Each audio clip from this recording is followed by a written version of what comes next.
Hello, good afternoon. कैसे हैं सारे लोग? तो हम पढ़ रहे हैं मेंसुरेशन, और मेंसुरेशन में आज हम पढ़ेंगे 3D के बारे में थोड़ी सी बातें। ठीक है। तो मेंसुरेशन का जो पार्ट हम पढ़ रहे हैं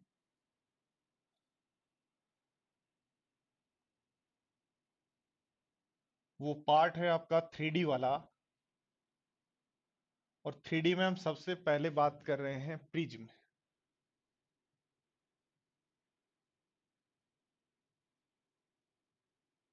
प्रिज्म क्या होता है?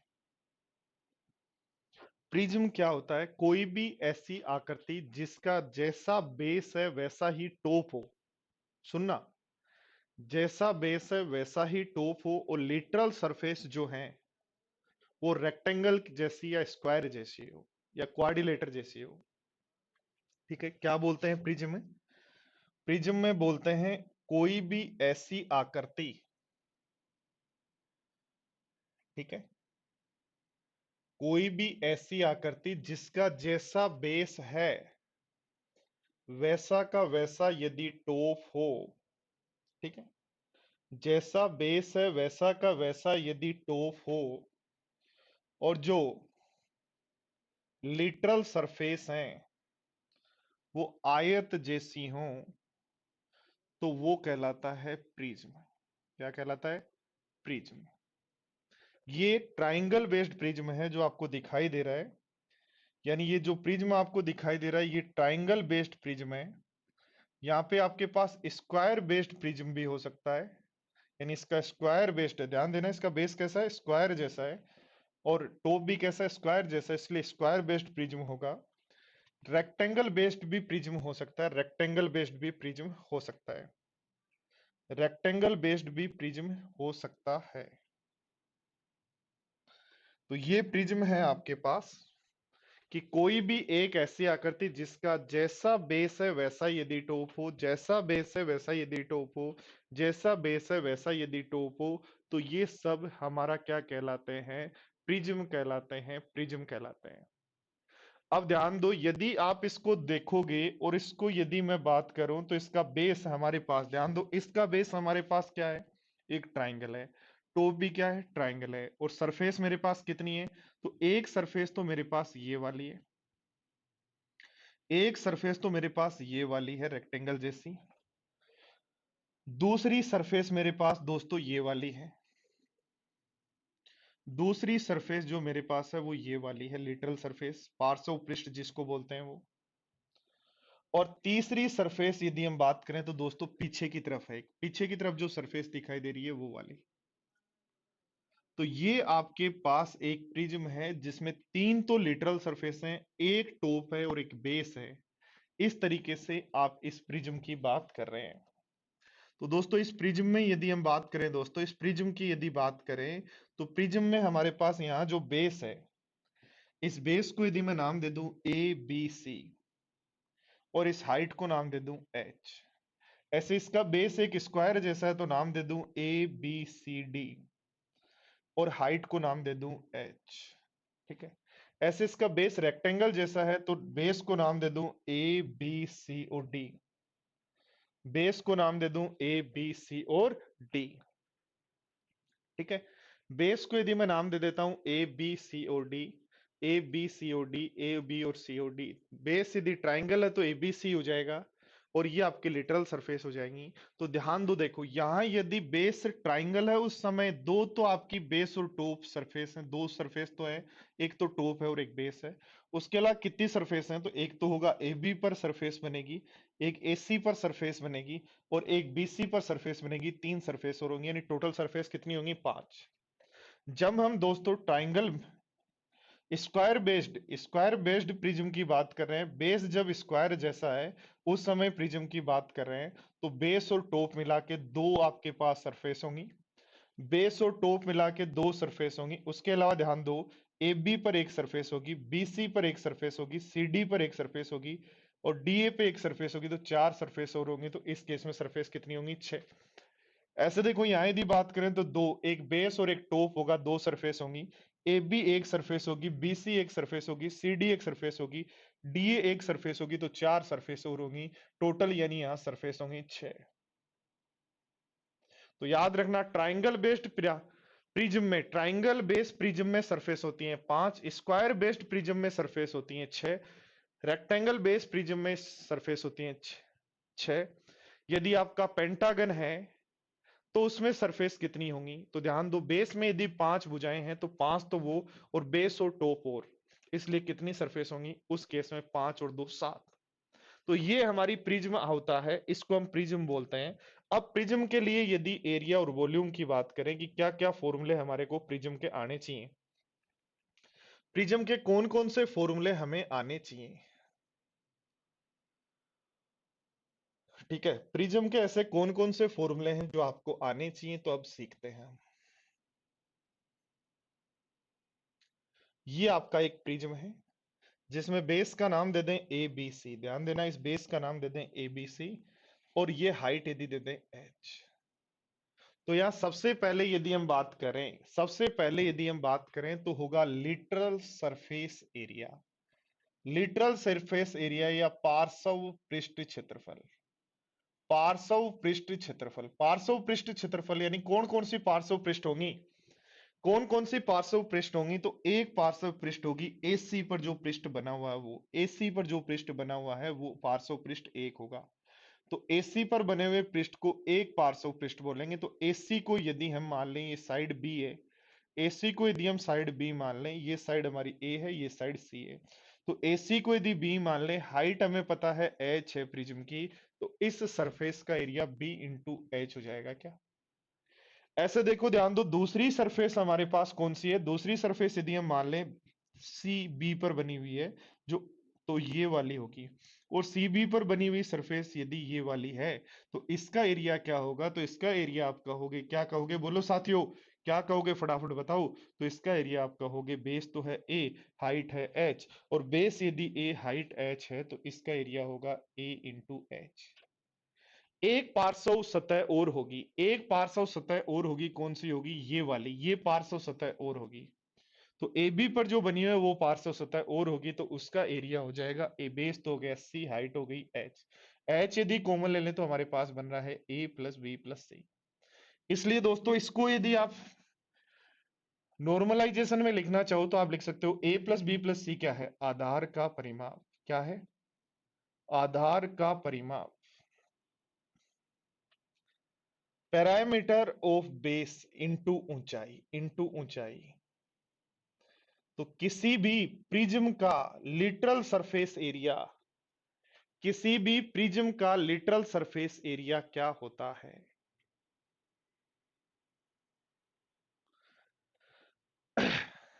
देखो फटाफट समझो।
देखो अगला पॉइंट अपने पास आता है प्रिज्म का टोटल सरफेस एरिया, संपूर्ण पृष्ठीय क्षेत्रफल। तो लिटरल सरफेस एरिया में 2 गुना बेस का एरिया ऐड कर देना, बेस का क्षेत्रफल ऐड कर देना। और अगला पॉइंट आपके पास आता है वॉल्यूम। क्या आता है? वॉल्यूम या आयतन। वॉल्यूम या आयतन, तो किसी भी प्रिज्म का आयतन क्या होता है? तो याद रखना, बेस का एरिया इंटू हाइट, बेस का एरिया इंटू हाइट। तो ये 3 बातें आपको ध्यान रखनी है। क्या क्या बातें ध्यान रखनी है? लिटरल सरफेस एरिया, प्रिज्म का लिटरल सरफेस एरिया, प्रिज्म। तो प्रिज्म का लिटरल सरफेस एरिया क्या होता है? बेस का परिमाप यानी parameter of base into height. तो बेस का परिमाप इंटू ऊंचाई। टोटल सरफेस एरिया चाहिए तो लिटरल सरफेस एरिया में बेस का एरिया और टॉप का एरिया और ऐड कर देंगे। और वॉल्यूम या आयतन चाहिए तो लिख देंगे बेस का एरिया इंटू हाइट। बेस का एरिया, तो बेस क्या है आपका? ट्राइंगल जैसा है, तो ट्राइंगल का एरिया इंटू हाइट जो है वो आपका आंसर हो जाएगा।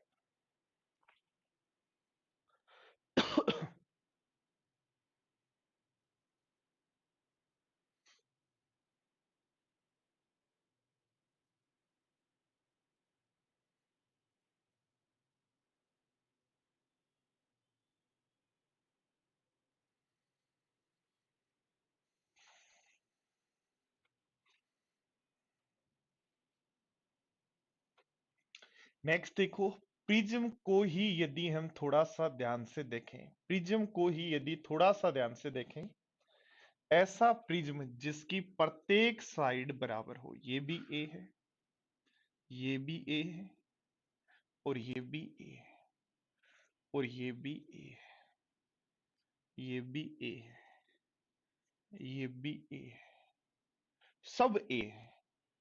ऐसा प्रिज्म जिसकी प्रत्येक साइड बराबर होती है वो क्या कहलाता है? क्यूब। क्या कहलाता है? क्यूब या घन। क्या कहलाता है?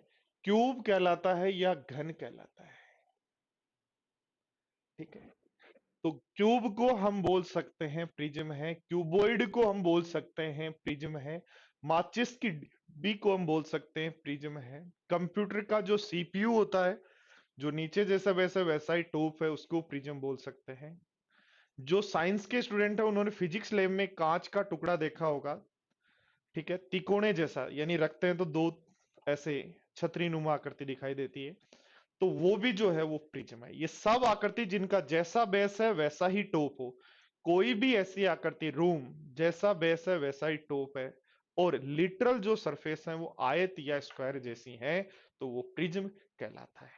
ठीक है। तो अब प्रिज्म का एक स्पेसिफिकेशन है हमारे पास, क्यूब। तो क्यूब में भी सबसे पहले लिटरल सरफेस एरिया की बात करेंगे, लिटरल सरफेस एरिया की बात करेंगे, फिर टोटल सरफेस एरिया की बात करेंगे, और फिर वॉल्यूम की बात करेंगे। क्यूब के अंदर भी, क्यूब में भी literal surface area, total surface area और वॉल्यूम की बात करें तो लिटरल सरफेस एरिया क्या होगा? बेस का परिमाप तो बन गया 4a, बेस का परिमाप कितना बना? 4a, और इंटू हाइट क्या बनी? a, तो 4a इंटू a, तो क्या literal surface area 4a square होगा? बेस का परिमाप, बेस का परिमाप ये रहा, तो इसका बेस का परिमाप कितना बन गया? 4a इंटू हाइट a, तो 4a इंटू a, तो 4a square. Total surface area, तो बेस और टॉप और जोड़ दो, तो 2 और जोड़ोगे तो 6a स्क्वायर हो जाएगा। या सिंपल सा 6 है तो 6 सब ए स्क्वायर किए तो ए स्क्वायर बन जाएगा। मेंस जो है वो डिले हो रहा है 5 से 18 नवंबर, 15 से 18 नवंबर को होगा। ठीक है, बात सही है। वॉल्यूम यदि चाहिए तो ध्यान दो, बेस का area A square into height भी ए, तो आंसर हो जाएगा ए क्यूब। तो पार्श्व पृष्ठ क्षेत्रफल घन का होता है 4a square, total surface area होता है 6a स्क्वायर, आयतन होता है आपका ए क्यूब। ठीक है। और ध्यान दो दोस्तों, यदि मुझे यहां निकालना है विकर्ण या डायगोनल, क्या निकालना है? विकर्ण या डायगोनल। विकर्ण क्या होगा? इस कोणे से अपोजिट कोणे को मिलाने वाली लाइन। यानी रूम में यदि आप बैठे हो तो कोने से लेकर अपोजिट कोने में जो जाएगी वो लाइन। यहां विकर्ण की बात करें तो दो विकर्ण हो सकते हैं, एक ये भी हो सकता है और एक आपके पास ये भी हो सकता है। तो बोलेंगे ध्यान द बेस का डायगोनल,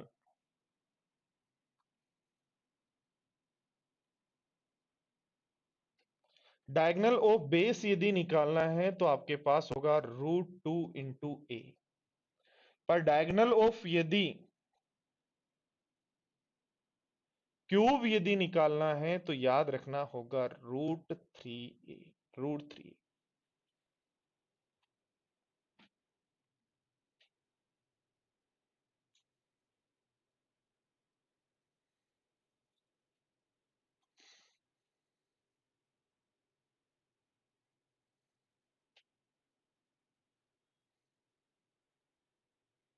क्यों होता है ध्यान दो, देखो समझो।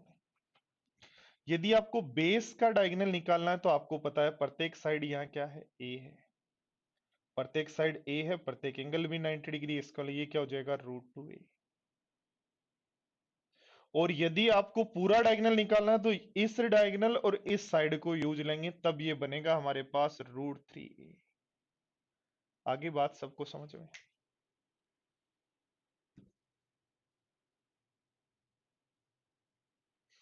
लास्ट दो में डिफरेंस है, ध्यान दो। देखो बेस का, बेस यानी इसका बेस तो एक स्क्वायर है ना, तो स्क्वायर का विकर्ण क्या होता है √2a। और पूरे जो क्यूब है उसका विकर्ण, घन का विकर्ण क्या होगा, तो वो होगा √3 × a। ठीक है हंसराज।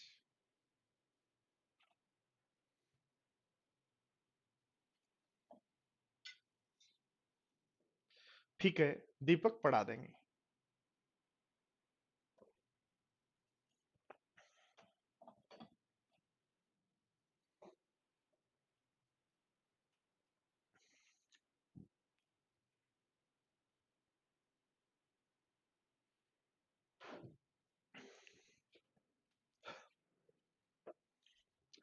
देखो ध्यान दो, ये आपका क्यूब है और इस क्यूब में से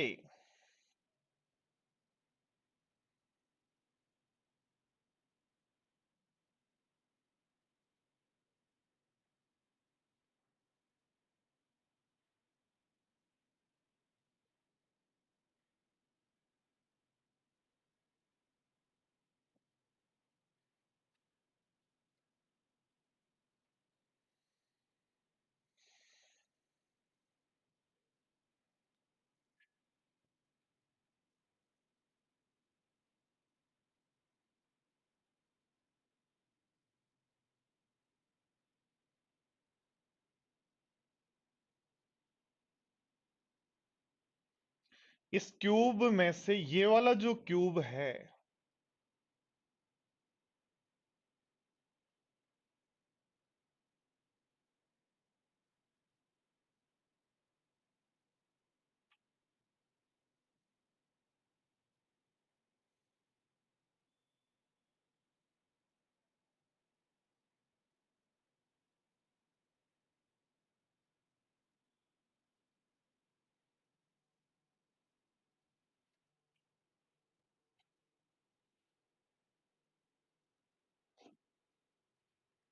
इस क्यूब में से ये वाला एक क्यूब काट लिया जाए, इस क्यूब की साइड ए है और इस क्यूब की साइड है बी।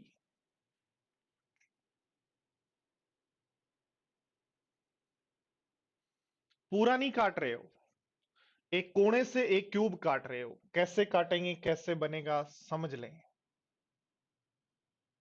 ठीक है, तो इस कोने में से एक क्यूब यदि हम काट लें, इस कोने में से काट लो, कहीं से भी काट लो, जैसे आपने यहां बनाया नया क्यूब, कहीं भी जैसे आपकी मर्जी है वहां बनाओ।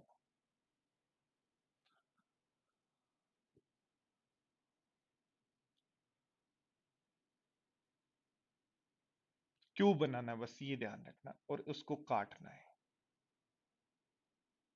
यहां बना के यहां से काट लिया, कहीं से भी काटो जैसे आपकी मर्जी है। ठीक है, यदि किसी क्यूब में से जिसकी साइड यदि ए है, जिसकी साइड हमें ए दी गई है, एक दूसरा क्यूब जिसकी साइड हमारे पास बी है, काट लिया जाए, तो वॉल्यूम पे क्या इफेक्ट होगा?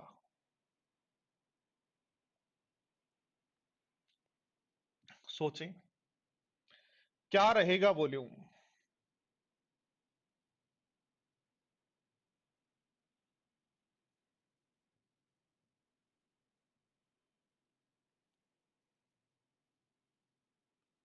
ठीक है, ये क्यूब है पूरा, उसमें से ये छोटा सा क्यूब यदि काट लेते हैं तो वॉल्यूम क्या रहेगा? क्या वॉल्यूम हम ऐसा कहेंगे, ध्यान देना, कि वॉल्यूम हमारा ए क्यूब माइनस बी क्यूब बन जाएगा?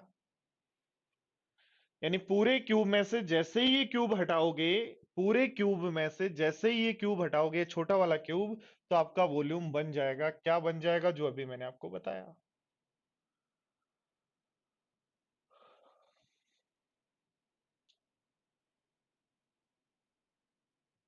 ये काट लिया आपने यहां से।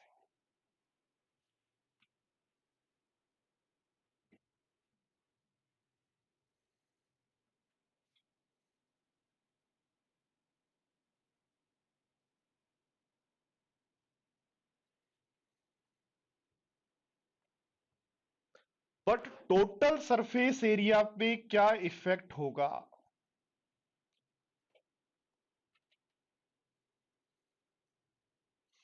टोटल सरफेस एरिया पे क्या इफेक्ट होगा? हम क्या करेंगे, इसमें से ये काट देंगे।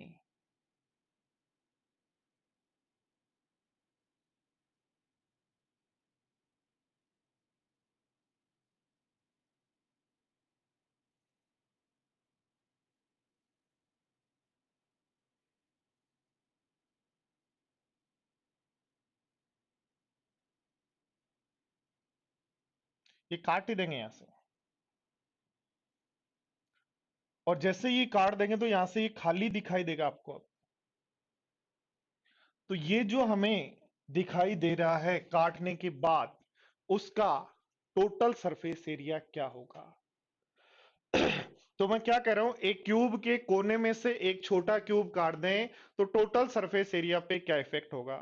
तो दोस्तों ध्यान दो, कितनी सरफेस हैं जो टच कर सकते हो? कितनी सरफेस हैं जिनको टच कर सकते हो? तो एक दो तीन, इसको मतलब तीन सरफेस टच कर सकते हो। तो तीन सरफेस तो बाहर रहेंगी और तीन अंदर शिफ्ट हो जाएंगी जाके। तो यानी टोटल सरफेस एरिया 6a² में से, 6a² में तीन सरफेस जिनको आप टच कर सकते हो वो खाली हो गई, तो जो खाली हो गई 3a² का। पर टोटल तीन को आप टच कर सकते हो, वो खाली हुई, वो आपने घटा दी। पर जैसे ही आपने देखा, तो क्या ये अंदर की तरफ, ये अंदर की तरफ एक सरफेस डेवलप हो गई क्या? ऐसे एक सरफेस अंदर की तरफ ये डेवलप हो गई क्या? और एक सरफेस बेस में भी डेवलप हो जाएगी क्या इस तरीके से? तो इस तरीके से तीन सरफेस नई डेवलप हो गई, तो इसका मतलब आप कहोगे सरफेस एरिया पे कोई इफेक्ट नहीं होगा। बोलो बात समझ में आई क्या सबको? क्या करना है आपको, सीधा सा ये देखना है कि जब आप क्यूब काट रहे हो तो कितनी सरफेस को टच कर पा रहे हो। तो क्यूब काट रहे हो तो आप तीन सरफेस को टच कर पा रहे हो, इसलिए जितने की टच कर पा रहे हो वो कम होंगी। और बाकी बची हुई टोटल सरफेस कितनी होती है? बी है ना, ये बी ले लेना इसको, है ना? तो टोटल सरफेस कितनी होती है? 6 होती है। तो 6b² में से तीन को आप टच कर सकते हो, वो खाली होंगी, माइनस कर देंगे, और बाकी तीन बची वो ऐड कर देंगे, तो इसका मतलब कोई इफेक्ट नहीं होगा। ध्यान देना साथियों, क्या ध्यान देना है, इस क्यूब में से आपने जो,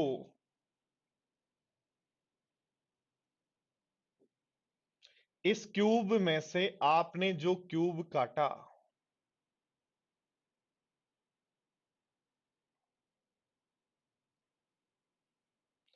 यदि वो किनारे से काट लिया जाए तो, किनारे से काट लिया यहां से,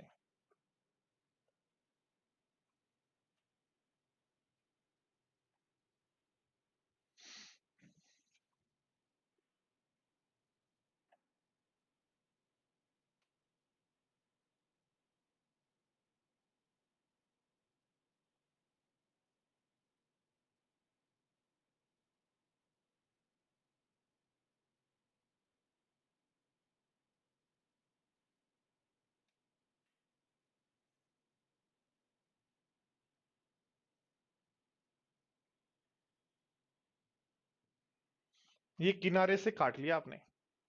और जब आप किनारे से काटेंगे दोस्तों, जैसे ही आप किनारे से काटेंगे, इस किनारे से जैसे आपने काटा, तो दो सरफेस, अब सबसे पहले वही लिखेंगे। क्या लिखेंगे? सबसे पहले लिखेंगे वॉल्यूम पे क्या इफेक्ट होगा। तो वॉल्यूम पे जब इफेक्ट की बात करेंगे तो आप लिखेंगे कि वॉल्यूम मेरा जो था वो ए क्यूब था, और उसमें से एक क्यूब काट लिया तो उसका कम हो जाएगा। बट टोटल सरफेस एरिया की यदि बात करें,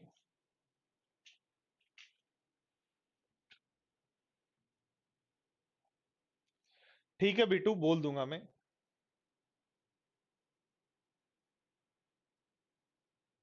ध्यान दो, टोटल सरफेस एरिया की बात करें तो किनारे से जब आप काट रहे हैं, किनारे से जब काट रहे हैं तो कितने सरफेस को टच कर पा रहे हैं भाई? कोने पे आपने कितने को सरफेस को टच कर पा रहे थे? दो, तीन को। किनारे पे कितने को सरफेस को टच कर पा रहे हैं? दो को। तो इसलिए 6a² में से दो तो कम हो जाएंगी,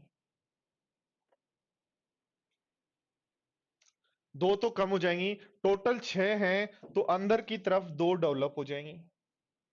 तो टोटल 6 में से 4 डेवलप हो जाएंगी। इसलिए हमारा जो टोटल सरफेस एरिया है वो 6a² प्लस 2b² होगा। बोलो सारे स्टूडेंट्स ये बात को समझ पाए या नहीं समझ पाए? तो ध्यान रखना, जब भी किसी क्यूब में से एक छोटा क्यूब काट रहे हो तो कितनी सरफेस को टच कर पा रहे हो? दो को। तो जो जिनको टच कर पा रहे हो वो तो, क्योंकि काटा जैसे ही वो जिनको दो को, जैसे आपने ये किनारा है, ध्यान दो, देखो ये किनारा है, ठीक है, इसके आपने काटा, यहां से काटा तो दो को टच कर पा रहे थे, जैसे आपने बाहर निकाला तो वो दो कम हो गई, दो कम हो गई और चार नहीं बढ़ गई, क्योंकि बाकी के अंदर डेवलप हो जाएंगे। ध्यान दो, देखो बोर्ड पर वही आपका क्यूब, और इस क्यूब में से अब की बार जो आप क्यूब काट रहे हो, इस क्यूब में से अब की बार जो आप क्यूब काट रहे हो, ठीक है, वो क्यूब आपने काटा है सरफेस से। कहां से काटा है? सरफेस से काटा है, सरफेस से।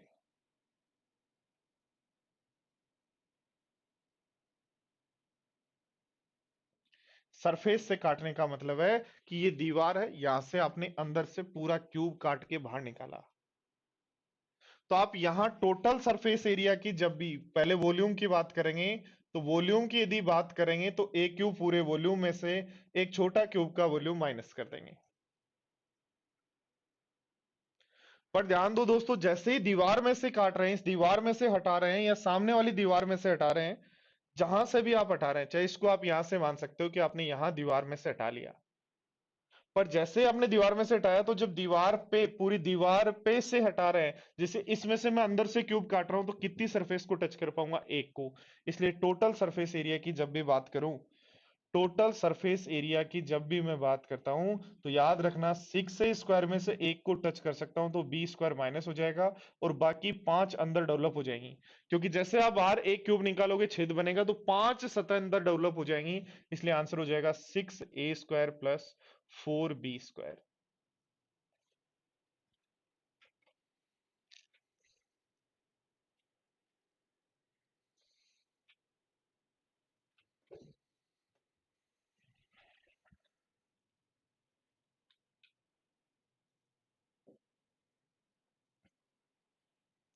ध्यान देना, समझना, सारे स्टूडेंट समझना।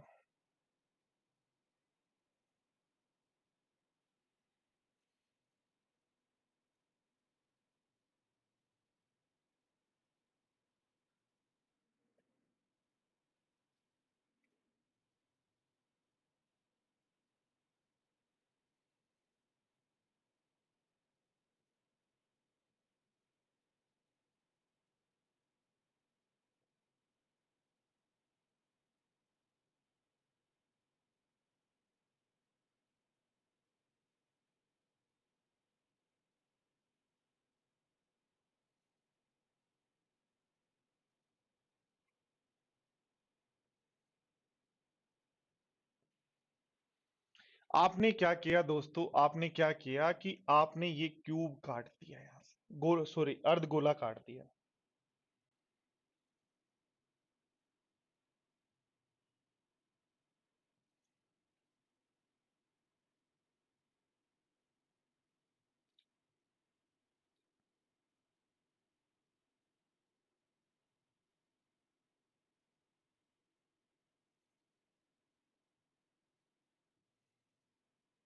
आपने यहां से ये काट दिया,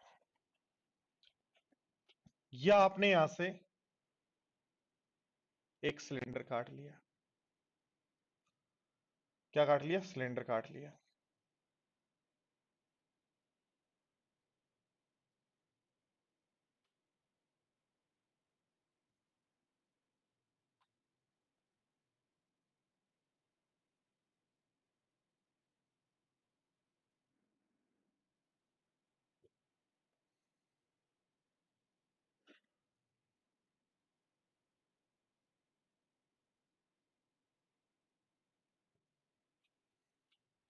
तो किसी भी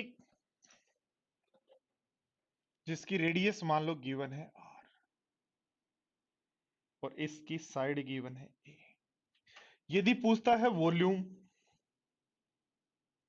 तो वॉल्यूम क्या करेंगे? टोटल जो कोन अपने क्यूब का वॉल्यूम है उसमें से अर्धगोले का वॉल्यूम 2/3 पाई r³ माइनस कर देंगे।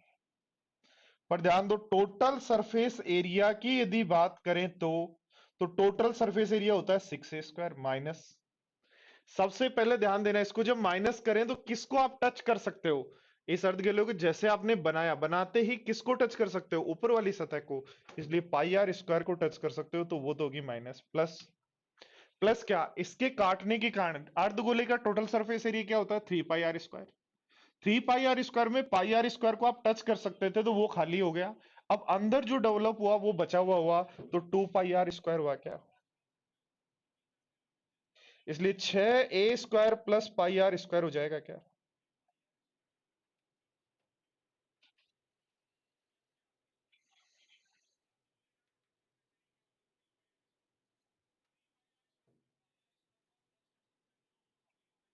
करो, बताओ दूसरे का।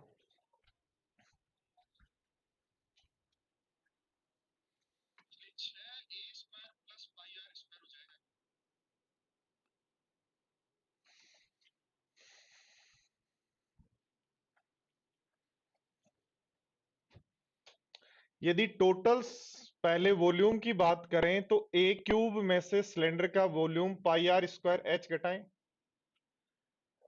यदि उसकी रेडियस हो r और हाइट हो h और इसकी साइड हो, वॉल्यूम चाहिए तो क्या करेंगे? दीपक क्या कह रहे हो?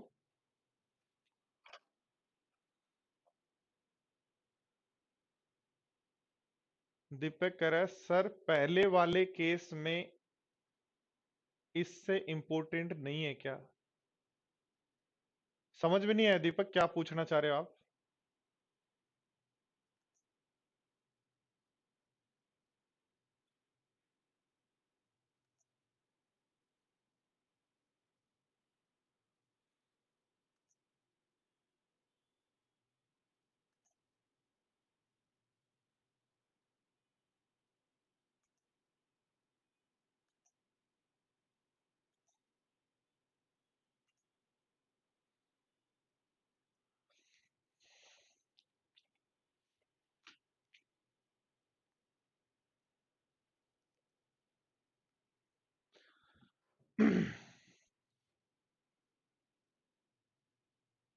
लिटरल सरफेस एरिया नहीं है, टोटल सरफेस एरिया की बात करते हैं दीपक इन केसेस में। ध्यान दो, देखो यदि दोस्तों यहां यदि बात करें टोटल सरफेस एरिया की, तो टोटल सरफेस एरिया पूरे क्यूब का क्या होगा? तो ध्यान दो, जिसको हम टच कर सकते हैं ऊपर वाले सर्किल को, जब आप पूरे क्यूब को सॉलिड रख रहे हैं उस केस में जो टच कर सकते हैं ऊपर वाले सर्किल को ही तो टच कर सकते हैं सिलेंडर में से, इसलिए क्या करेंगे 6a² में से ऊपर वाला जो बेस है, ऊपर वाला जो सर्किल है जिसको टच कर सकते थे अब हटा दिया, जिसको हटा रहे हैं वो टच कर सकते थे हटा रहे हैं वो पाई r² है, इसमें ऐड कर दो क्या बना? ध्यान दो, पूरे सिलेंडर का टोटल सरफेस एरिया होता है 2 पाई r² प्लस 2 पाई r h। तो ये पाई r² एक तो हट गया तो बचा क्या? तो बच गया पाई r² प्लस 2 पाई r h। तो ये तो कैंसिल आउट हो गए, इसका मतलब टोटल सरफेस एरिया इस केस में होगा 6a² प्लस 2 पाई r h।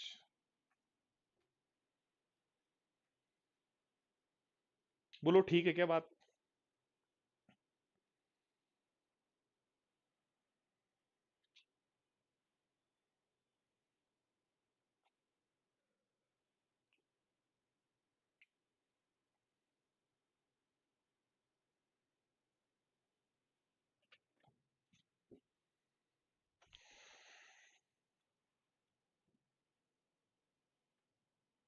देखो ध्यान दो, नेक्स्ट यदि के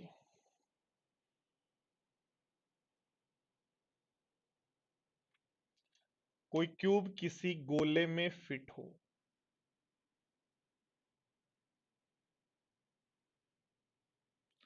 2D में ऐसे लगेगा भाई, जब आप देखोगे तो गोले में ये लगेगा, ये फिट ही नहीं है।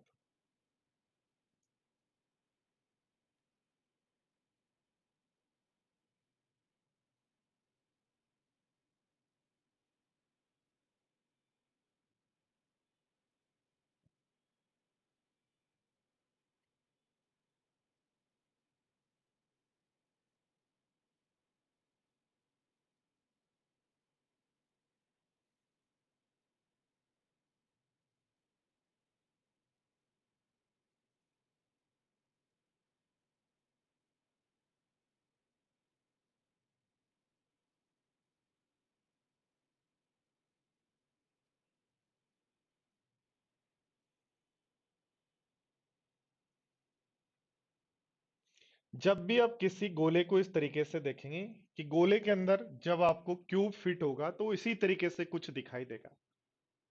ठीक है, तो यहां देखो, ध्यान दो, देखो हम यदि बात करें तो क्या ये यहां से यहां ये टच है गोले का? क्या ये हमारे पास व्यास है क्या? तो गोले की रेडियस यदि हमारे पास आर हो तो गोले का व्यास क्या होगा? 2r is equal to. और ध्यान दो, क्यूब के लिए इस कोणे से इस कोणे तक यदि बात करें तो ये विकर्ण है, इसलिए √3a के बराबर होगा क्या? तो r यदि निकालना है तो बन जाएगा √3/2 इंटू ए, या विकर्ण का आधा। ठीक है क्या बात? बोलो यस या नो।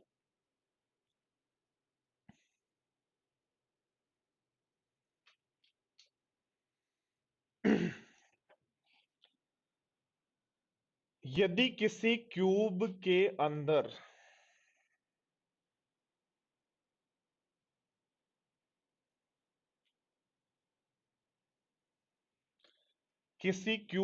अंदर यदि इस तरीके से एक गोला फिट हो तो,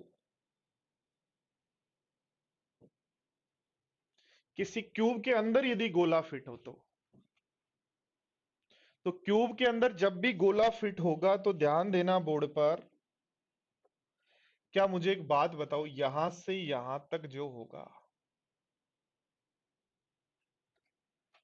क्या यहां से यहां तक जो होगा वो इस गोले की रेडियस होगी क्या? 2r। तो ये यदि r है तो ये हमारे पास 2r होगा पूरा। और 2r बताओ इस साइड के बराबर होगा क्या? यहाँ 2r यदि यहाँ साइड a के बराबर है तो r बराबर क्या a/2 होगा? बोलो यस या नो।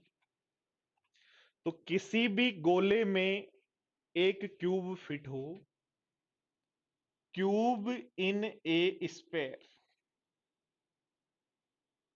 किसी गोले में यदि आपके पास क्यूब है और स्पेयर इन ए क्यूब,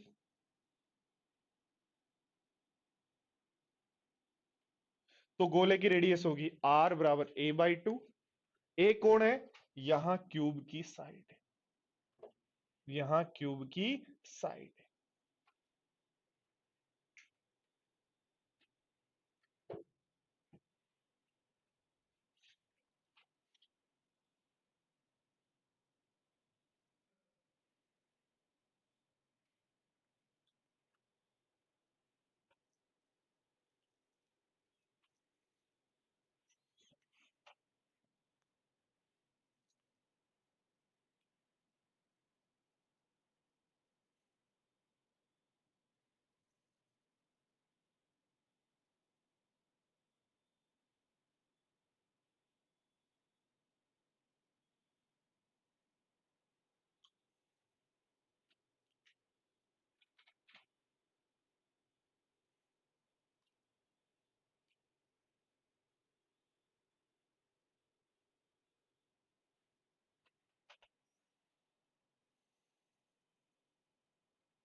देखो ध्यान दो, इस तरीके से आपके पास यदि कोई क्यूब है, ठीक है, और इस क्यूब के अंदर यदि हम फिट कर दें कोई गोला,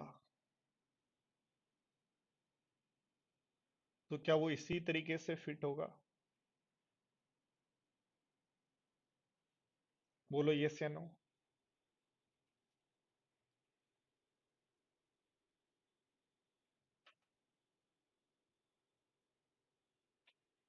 और इसी तरीके से यदि फिट होता है, ठीक है, तो ध्यान देना, देखो सारे स्टूडेंट्स बोर्ड पर ध्यान देना। क्या सेंटर से यहां यदि सेंटर मानते हैं तो सेंटर से, यहां यदि सेंटर मानते हैं तो सेंटर से सरकमफ्रेंस होगी क्या ये? बोलो यस या नो।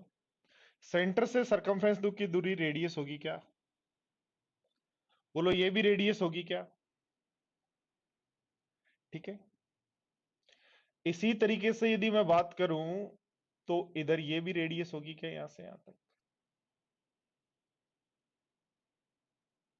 ठीक है, तो इसी तरीके से यदि बात की जाए तो ये भी रेडियस होगी यहां।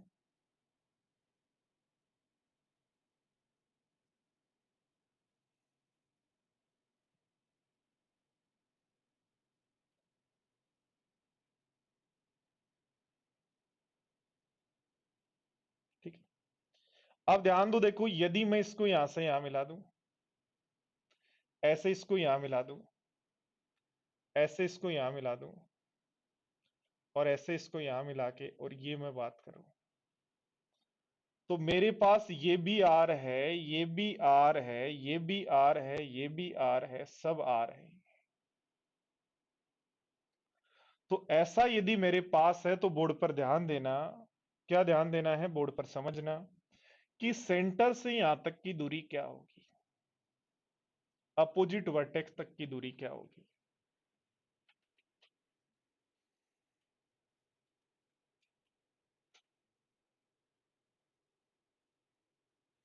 तो आप कहोगे सर यहां मेरे पास, बोर्ड पर ध्यान देना सारे स्टूडेंट, यही कहोगे ना, ये भी आर था, ये भी आर था, ये भी आर था, इसका मतलब ये मेरे पास हो गया √3r। और ऐसे ही इधर √3r होगा, तो पूरे क्यूब के अंदर यदि इसको 2 से गुणा कर दूं तो ये मेरे d के बराबर होगा क्या? बोलो बताओ यस या नो। यानी दोस्तों मैं समझाना जो चाह रहा हूं वो ये है कि सेंटर से यदि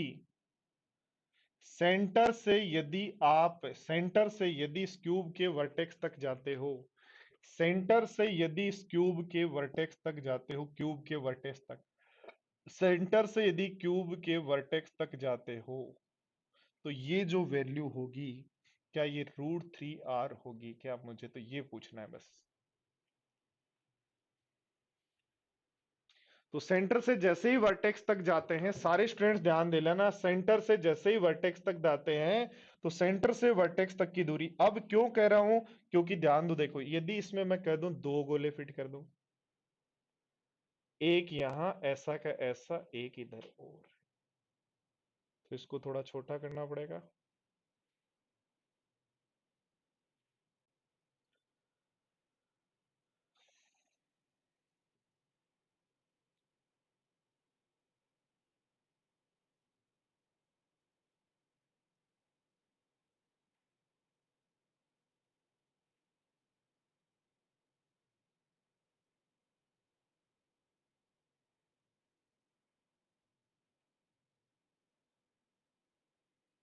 यदि इसके अंदर इस तरीके से 2 गोले रख दिए जाएं तो,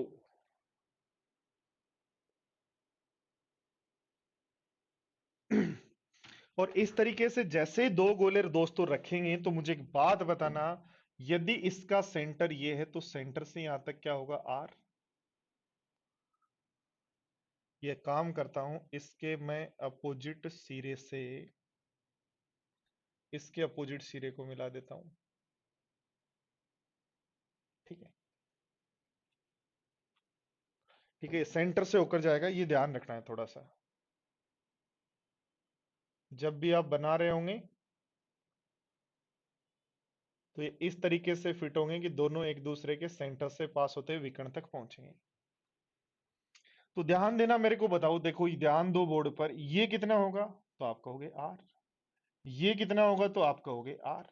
अब ध्यान दो, सेंटर से विकर्ण, सेंटर से आपके जो क्यूब है उसके वर्टेक्स तक की दूरी क्या होगी तो आप कहोगे √3r।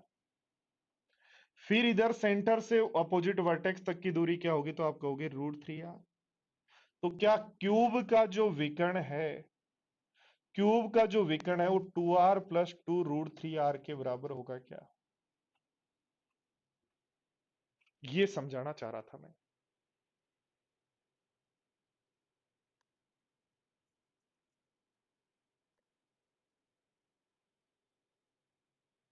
ओके भाई, ओके, ठीक है।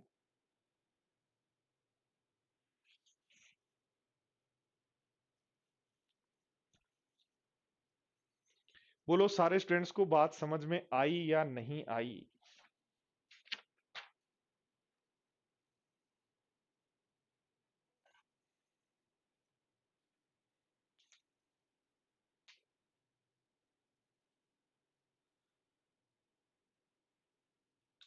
हाँ, इसकी जगह आप डी की जगह आप लिख सकते हो √3a,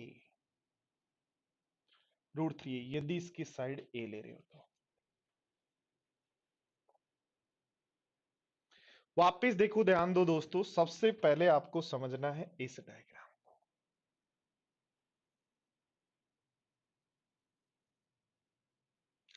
इस डायग्राम में ध्यान देना, देखो क्या ये आपके पास आर है, ठीक है, ये भी आपके पास आर होगा, ये भी आपके पास आर होगा। ऐसे ही अंदर की तरफ जहां टच करेगा वहां भी आर होगा, और मेरी तरफ जहां टच करेगा, तो मेरी तरफ जहां टच कर रहा है उसको मैं ये आर मान रहा हूं, तो इधर जहां टच करेगा वो भी आर होगा, ये सब आर है। तो इसका मतलब ये आपके पास एक स्क्वायर बने,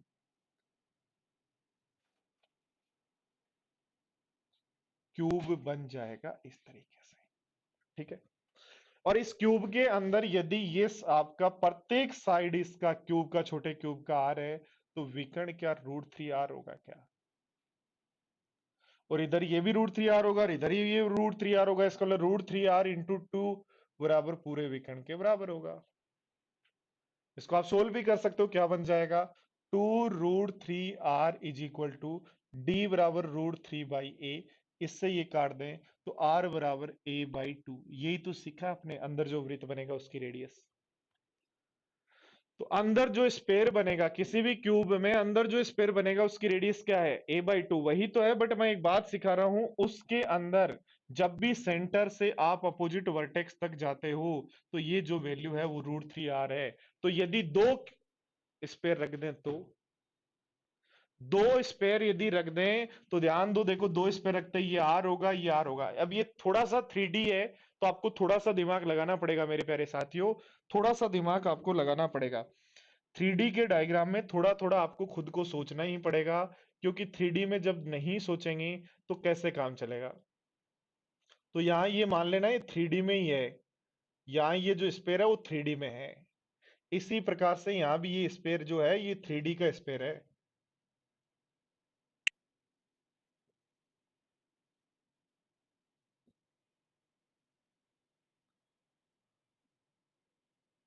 तो एक गोला यहां हो, एक गोला वहां हो, तब कैसे होगा?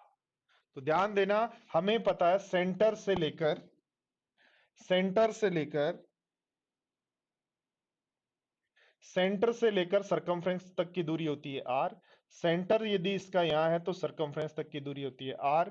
और क्यूब के सेंटर से लेकर क्यूब के वर्टेक्स तक की दूरी क्या होती है, √3r। सेंटर से क्यूब के वर्टेक्स तक की दूरी √3r।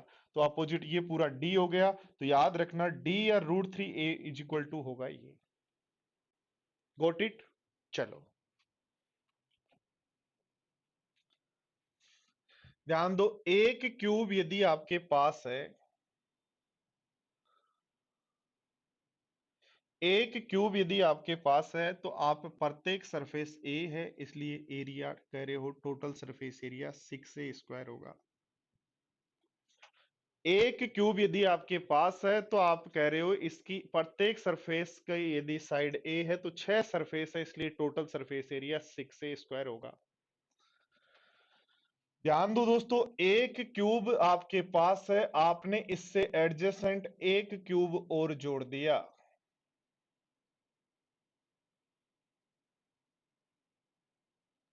अब कुछ लोग कहेंगे सर मर्जी आए तब आप जोड़ देते हो और मर्जी आए तब आप घटा लेते हो, तो मर्जी तो आएगी, तो जोड़ लेते हैं। ठीक है, तो एक क्यूब था जिसकी साइड आपके पास ए थी, उसके साथ एक क्यूब और जोड़ दिया जिसकी साइड ए है, तो इस केस में टोटल सरफेस एरिया क्या होगा? तो मुझे बताओ, इसका भी 6 ए स्क्वायर होगा और अगले का भी 6 ए स्क्वायर होगा, दोनों का 12 ए स्क्वायर हो जाएगा। पर दो को जब आपने जोड़ा, जैसे ध्यान दो, देखो मैं यदि इस मोबाइल और इस मोबाइल को जब मैं जोड़ देता हूं, तो मुझे बताओ इसकी एक सतह और इसकी एक सतह को क्या मैं टच कर सकता हूं? यानी जब दो जने टच हो जाएंगे, जब जोड़ दिए जाएंगे, तो जो बीच वाली कॉमन सतह है, कॉमन सतह वो टच नहीं हो सकती। इसका मतलब आपका यहां से दो सरफेस जो है वो कम हो जाएगा 2 ए स्क्वायर। एक जगह जुड़ने पर दो सरफेस कम हो जाएंगी, तो आंसर हो जाएगा 10 ए स्क्वायर। आया बात समझ में? तो ध्यान दो, देखो यदि मेरे पास ये क्यूब है, ऐसा एक क्यूब इधर जोड़ देता हूं, ऐसा एक क्यूब इधर जोड़ देता हूं और ऐसा एक क्यूब और इधर जोड़ देता हूं और ऐसा एक क्यूब और इधर जोड़ देता हूं।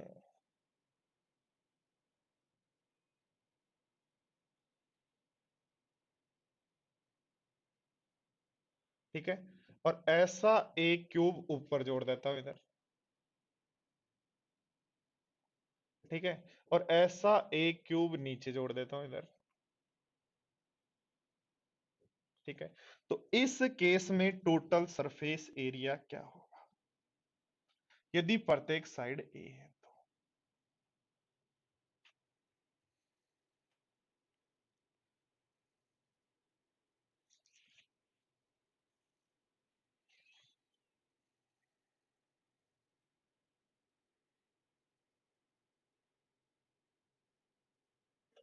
तो मुझे बताओ कितने क्यूब हैं? आप कहेंगे सर एक, दो, तीन, चार, पांच, 6 क्यूब हैं, तो टोटल सरफेस होगी 36 ए स्क्वायर। 6 क्यूब सब अलग अलग होते, टोटल सरफेस होती 36 ए स्क्वायर। अब कितनी सरफेस टच हो रही है? तो काउंट करनी, ओनली सरफेस कितनी टच हो रही है? एक, दो, तीन, एक नीचे की तरफ जोड़ा चार, और एक ऊपर की तरफ जोड़ा तो पांच। कितनी सरफेस टच हो रही है? इसको इसके साथ जोड़ा एक, इसको इसके साथ जोड़ा दो, इसको इसके साथ जोड़ा तीन, इन दोनों को जोड़ा चार, इन दोनों को जोड़ा पांच, और एक बार में दो सरफेस कम होती है, इसलिए 10 ए स्क्वायर कम कर दो, तो आंसर हो जाएगा 26 ए स्क्वायर।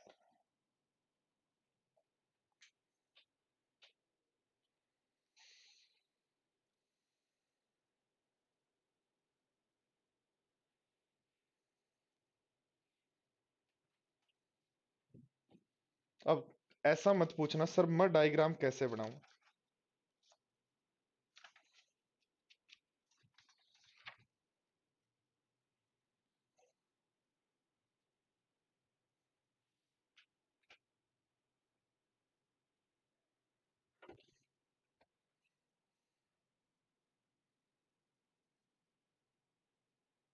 चलो, तो होमवर्क में आप लोगों के लिए क्वेश्चन है, ये क्यूब है जिसकी साइड है ए, ये क्यूब है जिसकी साइड है ए, इसमें एक रस्सी इस किनारे से इस किनारे तक बांधनी है, किनारे ए से बी तक रस्सी बांधनी है, ए से बी तक रस्सी को बांधना है।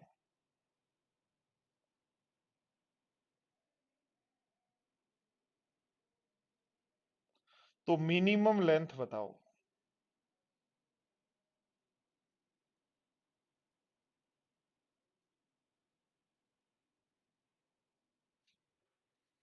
तो सर कहेंगे सीधा सा, सब कहेंगे सर सीधा सा काम है, यहां से यहां बांध दूंगा और मिनिमम लेंथ ए हो जाएगी। पर मैं कह रहा हूं यदि क्यूब को एक चक्कर लगाना है,